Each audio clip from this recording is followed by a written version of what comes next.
But we didn't talk about and kind of Jimmy G, I guess. We talked about. We haven't talked about the the other two quarterbacks, Matthew Stafford and Joe Burrow. And I'm going to start off, Rob, talking about Matthew Stafford. And you and I have both said this from the get-go. For them to them being the Rams, to justify the trade, Stafford has to win a Super Bowl. Yep, plain and simple. Right. Now, I think Matthew Stafford is clearly better than Jared Goff. Do you agree with that, Rob? No. Really? Wow. All right, I think he's a better quarterback. Now, he hasn't gotten further, but just best quarterback, I think is clearly Matthew Stafford, in my view. Yeah, I don't know because Jared Goff was a Pro Bowler, Matthew Stafford wasn't.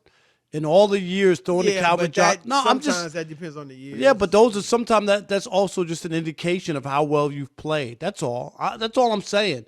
Is Stafford never was from peers, Chris, not from his peers. He made a Pro Bowl. Yeah, as an alternate. He was never a Pro Bowler. He was an alternate. No, I'm just saying he was invited because somebody backed out. That's all I'm saying. Hey, if I was in that situation, I'm taking it. I'm not saying. I'm just trying to give you. I hear you though. Mac Jones is a Pro Bowler. Yeah, that's what I'm saying. Now you think he was a Pro Bowler this year, Chris? No, come on. No. Okay. Nice little rookie season. That's what I'm saying. That's all. I'm not making it like but I'm Stafford, trying to take it away. And I get right. I'm with you in that. You and I both said it. He's not a Hall of Famer from what he did in Detroit. Now, I think this season and them getting to the Super Bowl, he is beginning now to really build his Hall of Fame case. Unless he has he's going to have game numbers. And they lose, right. Unless. Right. But he still would have a chance as going forward. You know what I'm saying? He would have a chance. I'm just saying, right. But right. Yeah, if he has a great game and they win it, he may lock it up. If he has a bad game, say he has a bad game and they lose, then the narrative will fall back. To go. Exactly, will fall back to he couldn't win at Georgia. You know what I mean? When they had good teams and he was the number one big pick. Game. Exactly. Right. That's it still comes down to that moment. But I do think, and again, we said he has to win the Super Bowl. But I do think this, Rob, already, and it could fizzle back, what they do next year if they don't make the playoffs or if he plays poorly and you know what I mean, whatever. But for now, I really think, Rob, and I don't even think this is totally accurate, but I really think he has changed the narrative surrounding him right now. And the narrative was, and you and I were big on this, can he win the big game? Oh, he got a great arm. He puts up numbers, empty calories, but he hasn't performed in the big game. And it's not all on the Lions. That was the narrative, right? Yeah, you can put some on them, but you got to put a lot on him too. Right. I think now, Rob, today, people, again, I'm not saying it's wholly accurate, but I do think the narrative has changed. And now people are looking at it like, it was the Lions' fault. Get him with a good organization, get him with some more talent, and you see what he can do. And I think he switched the narrative. Again, I don't agree with it because he got to take some blame for some of those losses in the playoffs in Detroit.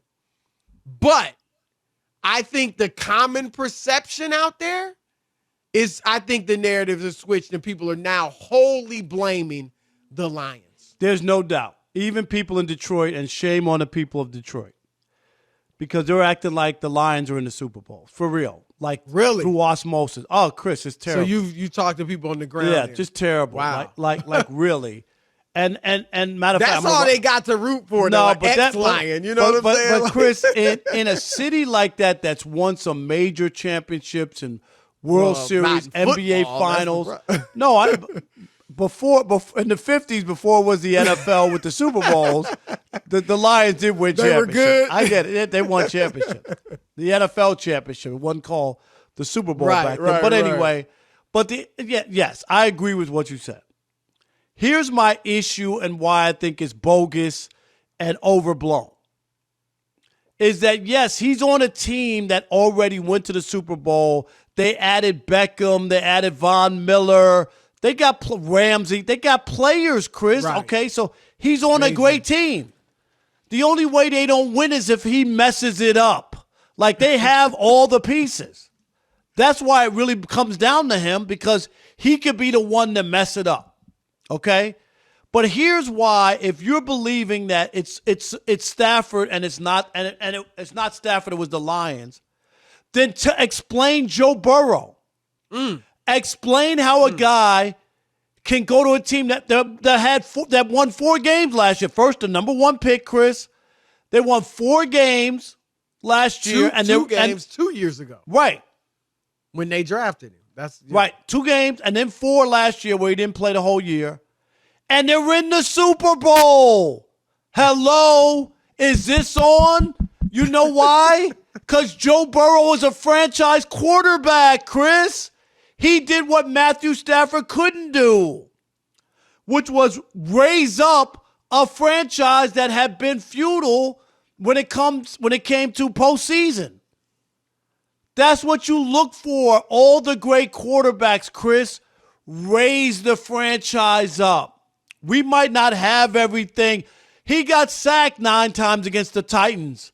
For most quarterbacks, that's an L. Right. That's an L. And he wasn't tremendous in that game. No. He just got the win. Yeah, right. He won. He set up the field goal, right, to win the game after the interception, right? That's what he did.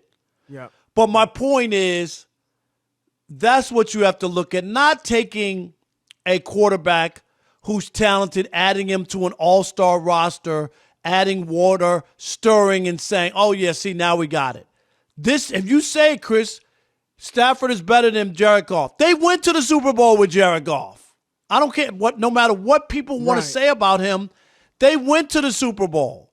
They entered the Super Bowl averaging 35.7 points a game.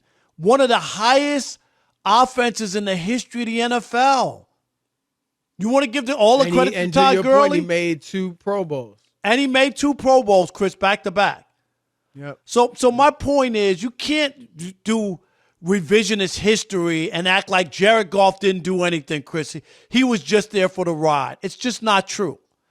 And I think Joe Burrow's success in Cincinnati is an indictment on Matthew Stafford when he was in Detroit, that he wasn't that franchise quarterback to lift a franchise. You know, I think that's fair. And what I would say, here's a little bit of pushback, but only a little bit. No one's ever done what Joe Burrow has done. No one. Like Peyton Manning. Nobody. Aaron Rodgers, obviously not Aaron Rodgers, Brett Favre, Mahomes. Like, nobody has done what Burrow has done. Rob G, what is it? The only number 1 pick to lead his team to the Super Bowl in the first or second year, correct? So I would. That's the one. But the reason I'm saying it's only a little bit of pushback is because others have turned around bad teams quickly.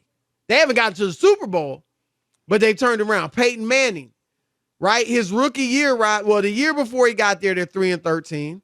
His rookie year, they're 3-13. And in the second year, they're 13-3. They get to the playoffs. They lose in the first round or their first game, divisional round.